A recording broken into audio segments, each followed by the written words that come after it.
I always liked Men on a Mission. I liked them when I was a kid because they were massive bastards who dressed how E-numbers felt. The same day my art teacher explained the concept of not mixing opposing colours, I watched King Mabel turn Undertaker's face into peas pudding while proudly wearing purple and gold. And despite them not being 5-star machines, I still have a soft spot for them. But that's just nostalgia. It's always nostalgia. Anyway, the fighting Andy Warhol portraits arrived at the very end of the relevancy of the WWF Tag Team division before it was slowly eaten by Amit, and I always thought it was a shame that they never won the tag titles. Oh wait, they did! During a tour of England, and a title change that is still to this day considered by many to be a botch? Wait, what's that about? Here's an example of one of the many articles written about it from WhatCulture. Quote, Men on a Mission's big moment came at a 1994 house show. The duo defeated the WWE Tag Team Champions, the Quebecers, that night, but it wasn't in the script, and only came through a botched kickout. The finish occurred when Mabel, who weighed 487 pounds at his heaviest, fell on top of Pierre Oulet, stunning him. This rendered the Quebecer incapable of kicking out, and the referee was forced to make the 3 count. WWE fixed the error by having the former champs regain the titles at another house show 2 days later, but the change was reported on WWE television and remains in the title history today. And again, I would say Men on a Mission, they had their opportunity, but they did win the title over in Europe, only to lose it again. There's numerous other sites and videos covering this. I guess it's the changing hands and then changing it back during the same tour aspect that's made people think it was a mistake all these years.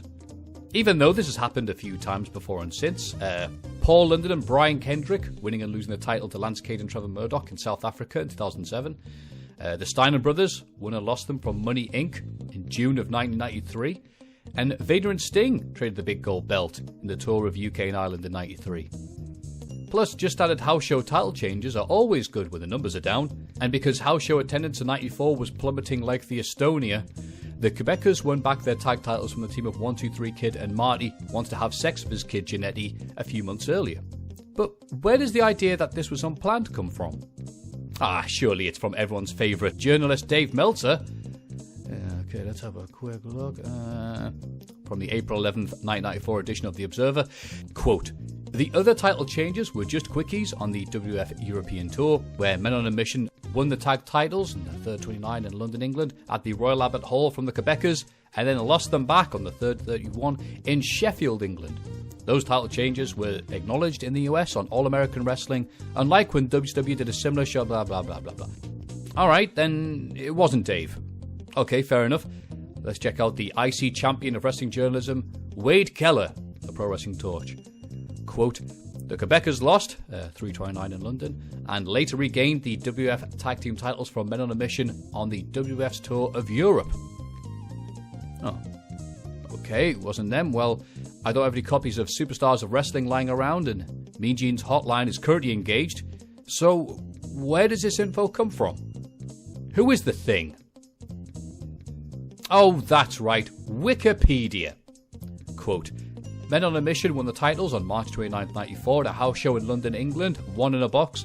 This happened when the large Mabel fell on Pierre and stunned him. When the referee went to make his count, Pierre did not kick out as was scripted. 2 days later, to fix the error, the Quebecers regained the title in Sheffield, England, 1 in a box. The title change was also reported on WWF TV. And let's have a look. What is 1 in a box? 1 in a box takes us to Royal Duncan and Gary Will, 2006, Wrestling Title Histories, 4th edition. Hey, look, I'm sure the historians Duncan and Will heard about this from someone or something, or maybe misunderstood the finish of the match when they're writing this up. But a long since out of print book as a source when this has not been reported anywhere else, I don't know, seems a little off to me. I mean, it's no secret that Mabel and Mo had their issues in the WWF locker room. Mabel's inexperience and size caused him to be riskier than a Deathlock album release, and Mo's issues with Shawn Michaels eventually caused him to leave the promotion in '96. So you're telling me after all the shoot interviews of Kevin Nash drinking and being cool, he couldn't find the time to tell us all, hey, Remember when Mabel was so fucking fat and shit that he pinned the Quebecers accidentally because he was so fat? Also, Mo sucks, and here's some linguine. Many other wrestling reports from decades ago that were taken as gospel at the time have since been torn apart in the age of the podcast. Nowadays, we can simply hear directly from most of the people involved in these matches.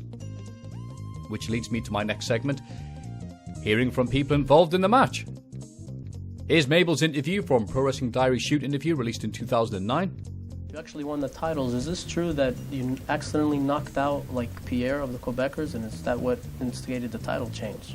No, that's totally false. What had happened is when we won the titles in England, is that when we were celebrating, Oscar burst his head open with a belt some way, and that's what happened. I don't know how it turned into what you just said, but I've heard that before.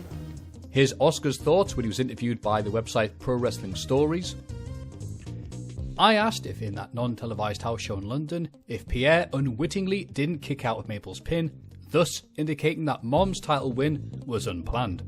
Quote, "To be honest, I don't remember where I was during the pre-match get-together, and I don't know how that happened. All I know is that we went out there, and if they knew they were going to win, they didn't tell me. Mabel told me, 'I want you to be surprised,' his exact words, and when they won, I was just as shocked as the audience. I got in the ring, and to show you just how surprised I really was, I went in so fast I hit my head on the belt and blood began gushing out my forehead. And maybe what you say rings true, because to this day, why we were only able to keep the belt for a weekend is a real mystery to me. It was a real letdown and made me really, really angry." Here's Sir Mo's thoughts when he was interviewed by 55 Live about the WZWA Network. You want the true story or do you want the rumors? I want the true story. Okay. So, rumor has it that somewhere near the end of the match, Mabel tripped and fell and landed on Jacques Rougeau and couldn't get up, and the ref counted 3, and Men on a Mission won the tag belts. Right. That's the rumors. The fact of the matter is that Men on a Mission were supposed to win those tag team belts. And we didn't know how long we were going to keep them or whatever, but it was not by accident. Really? It was not by accident, as the rumors would have it. It definitely was not by accident. And that wasn't the only time that we were supposed to win those tag belts. I mean, wait, let's not kid ourselves here. Wrestlers like to lie. They're a bunch of liars. So of course they're going to protect their image, and who wants to admit that they messed up and accidentally flattened their opponents like Shu in Fist of the North Star? So, for another perspective, let's hear from the opponent in the match, Mr. PCO. So, Matthew Craig, you got a question for PCO. When Mom defeated the Quebecers, especially me, for the WWF Tag Title, was it planned? Please clarify. Well, Matthew, I will clarify. Yes, it was. It was for sure. And because if it wasn't, it would have been a big argument in the back after the match. And it was not any arguments, and everybody was happy the way it went.